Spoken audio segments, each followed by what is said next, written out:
August. And so for a state with 22.5 million, we probably have 25 million people at this time of year, if you look at the snowbirds and the tourists, all that stuff, to do 12,000 doses, that is totally inadequate, and it's 30,000 less than what we need, and it's actually 2,000 doses less than what we got in last week's allocation. So they've actually cut it, you know, as you've seen more Omicron. And it's also about half as much as was sent to the state of New York. And New York has millions fewer people than the state of Florida. So that is wrong.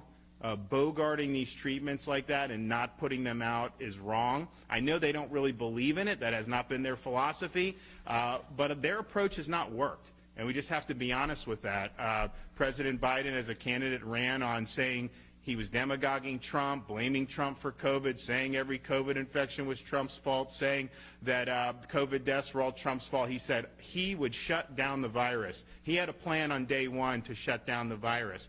Well, now we are here almost a year in, and clearly they have not been able to, quote, shut down the virus. And so that was demagoguery. It was wrong. And their plan now is not, I mean, where are all these home tests that were supposed to be sent out? We don't see them. To deny treatment to folks is just fundamentally wrong, and to pick and choose states based on your political preference is just fundamentally wrong. So we want the treatments. We're here to help here. We're here to help all across the state.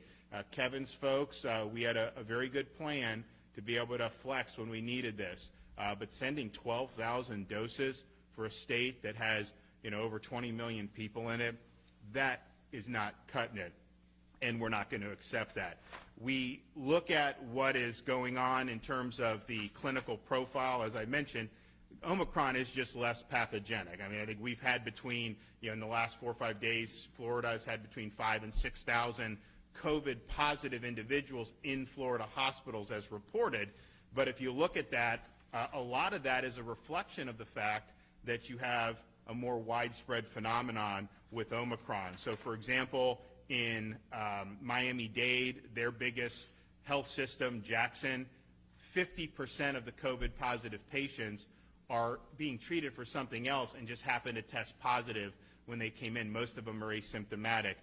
Orlando Health, big system in Central Florida, 50% are hospitalized that have COVID but are not being treated for COVID.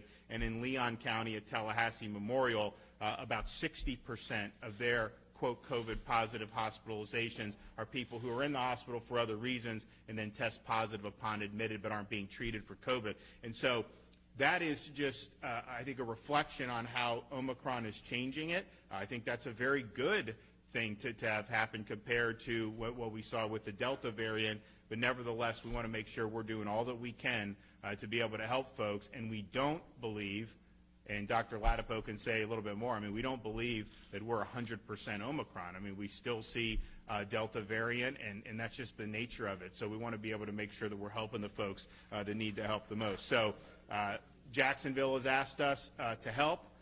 We're here ready to help, and I can tell you, if the federal government releases more medication to Florida, we will have a site up here the next day in Duval County, and we look forward to being able to do that. We also have some other folks here who are going to be able to add a few things. So we have